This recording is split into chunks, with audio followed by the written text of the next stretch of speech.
You know, a lot of challenges in the beginning is figuring out, we've got this amazingly vast, highly respected, you know, highly followed, very well-read property.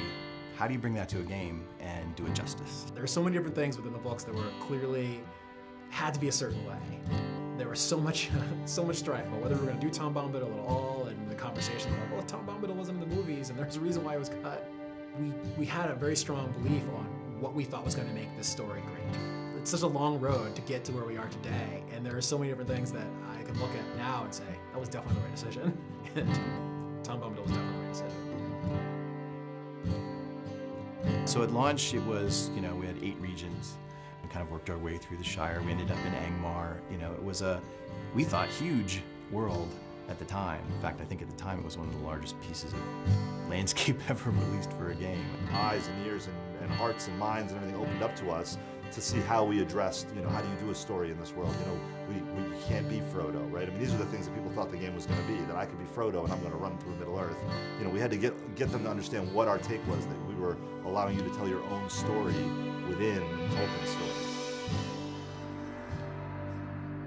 Our goal was, this has to look unlike any place that anybody's ever been in an MMO, right? And hopefully also in an RPG, because when you read about Moria, it's this big, huge, giant, expansive, cavernous place. The idea was to use, to make it a landscape space with not one, but 2 separate height maps. So there'd be a height map for the floor and then a height map for the ceiling.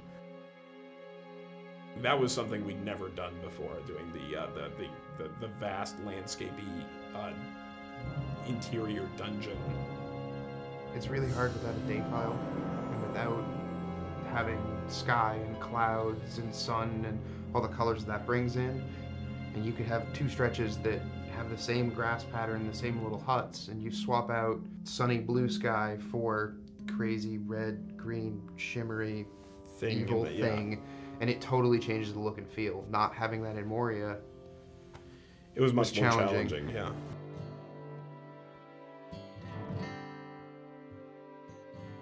Our primary goal was to, how do we take this amazing game that people love once they get in it, but that there are some basic barriers to entry, like the subscription-only experience, and how do we reinvent what we have so that it retains all of its, you know, grand and glorious nature while addressing an audience that's much bigger. We are standing on a mound of content that is, you know, almost 10 years old, going back to when we first started early development in Turbine. I think it's a credit to the early architects of the game that we're able to, you know, continue to add on to it and grow it and do remarkable things. Coming into Rohan, we have a totally new space. We have a totally new way of playing across it. And I think that being able to go out onto these vast plains and ride your war steed and challenge these, you know, mounted bands of marauders, I think we've come to a whole new chapter in Middle-earth. This is where the War of the Ring begins. At a high level, you know, we're sort of, the training wheels are coming off, we're out of Eriador, we're, you know, east of the Misty Mountains, into the very epic, action-oriented portion of the fiction. And being able to tell that story is extremely exciting. Lodge has grown and gotten stronger over 5 years, which is a huge testament to this game and to this team. You know, the team has grown, the game has grown. We're not slowing down, if anything, we're speeding up.